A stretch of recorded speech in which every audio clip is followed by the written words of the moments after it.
তো এখানে হচ্ছে অনেকে বলছে দাদা এক্সামটা কখন থেকে কখন হবে। এ দেখো এখানে লেখাই আছে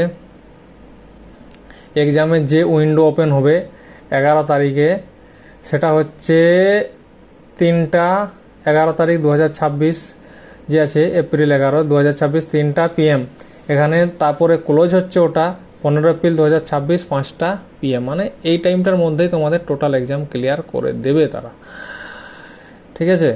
এরপর আসছি তার নিচে আসলে তোমরা দেখতে পাবে ডিটেলস এখানে ভ্যাকেন্সি দেওয়া আছে। ভ্যাকেন্সি যখনই দেখবে ভ্যাকেন্সি সব থেকে কম আছে এখানে উপর থেকে। আমরা যেটা চলতি সবাই চয়েস দিই BSF 616টা আছে, CISF আছে 14,559টা, CRPF আছে 5,490টা, SSB আছে 1,764টা, ITBP আছে এখানে 1,293, আসাম রাইফেল আছে 1,706টা, আর SSF আছে 23টা। টোটাল হচ্ছে 25,487। এখানে সব থেকে কম মেরিট যাবে যার ভ্যাকেন্সি বেশি আছে, মানে CISF। তার থেকে একটু উপরে মেরিট সব থেকে কম থেকে আমি বলছি নিচের দিকে CISF, তার থেকে উপরে হচ্ছে CRPF, তার থেকে উপরে হচ্ছে SSB, তার থেকে উপরে হচ্ছে ITBP, তার থেকে উপরে হচ্ছে তোমার এখানে আসাম রাইফেল, এরপর আছে BSF আর SSF। মানে BSF-এ অনেক হাই মেরিট যাবে, ভ্যাকেন্সি যার কম। ট্রেনের যে এসি ডাব্বাতে সিট কম থাকে সেই জন্য টিকিটের দাম বেশি, জেনারেল ডাব্বায় টিকিটের দাম কম, সিট বেশি থাকে। সেরকম CISF-এ সিট বেশি আছে, মানে জেনারেল ডাব্বা ধরে নাও এখন, এটাই কম তোমার খরচা পড়বে, মানে কম খাটতে হবে, ঠিক আছে। খারাপ মনে কিছু কেউ করো না, বোঝাবার জন্য একটু ভালোভাবে বোঝাতে হয়।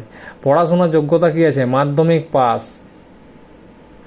এখানে হচ্ছে 10 পাস, বয়স 18 থেকে 23 বছর। অনেকে বলছে দাদা 18 থেকে 23 বছর, এই যে দেখো এখানে হচ্ছে লেখাই আছে কোয়ালিফিকেশন এডুকেশন যেটা আছে 10 পাস, এজ লিমিট 18 থেকে 23, ঠিক আছে, ছেলে মেয়ে সবার জন্য। এরপর কেউ যদি বলে দাদা আমি তো OBC, আমি তো SC ST, আমার 23 পেরিয়ে গেছে, তো OBC-দের জন্য 3 বছর, মানে 23-এর পরে 3 বছর যোগ করলে কত হচ্ছে 26।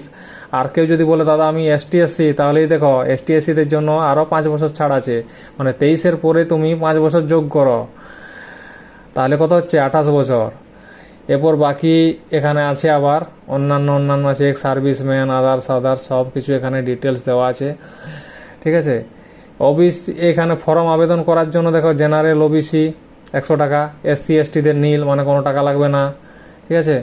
সিস্টেম হচ্ছে প্রথমে হচ্ছে আপনার এখানে দিতে হবে যেটা বলছে যে পরীক্ষা, তারপর ফিজিক্যাল টেস্ট, তারপর রানিং, তারপর মেডিকেল টেস্ট, তারপর ডকুমেন্ট ভেরিফিকেশন, ফাইনাল মেরিট হবে। টোটাল প্রশ্ন কি থাকবে? জেনারেল ইন্টেলিজেন্স GI 20টা প্রশ্ন 40 নাম্বার, তারপর আছে তোমার GK 20টা প্রশ্ন 40 নাম্বার, এখানে হচ্ছে ম্যাথ 20টা প্রশ্ন 40 নাম্বার, ইংলিশ হিন্দি 20টা প্রশ্ন 40 নাম্বার, টোটাল 80টা প্রশ্ন 160 নাম্বারের পরীক্ষা, 60 মিনিটে তোমার পরীক্ষা শেষ। আর যদি কেউ ভুলভাল কিছু করে পরীক্ষাতে 4টা প্রশ্ন ভুল করবে তাহলে তোমার গেল 2 নাম্বার, মানে একটা প্রশ্নে যদি ভুল উত্তর দাও তাহলে তোমার 2.5 মাইনাস 0.25 নাম্বার কেটে নেবে, ঠিক আছে, মানে 2-এর 0.25, বুঝতে পারলে? মানে 4টায় তোমার হয়ে যাচ্ছে 2 নাম্বার কাটা যাবে, 4টা ভুল করলে 2 নাম্বার তোমার কাটা যাবে বন্ধুরা, ঠিক আছে।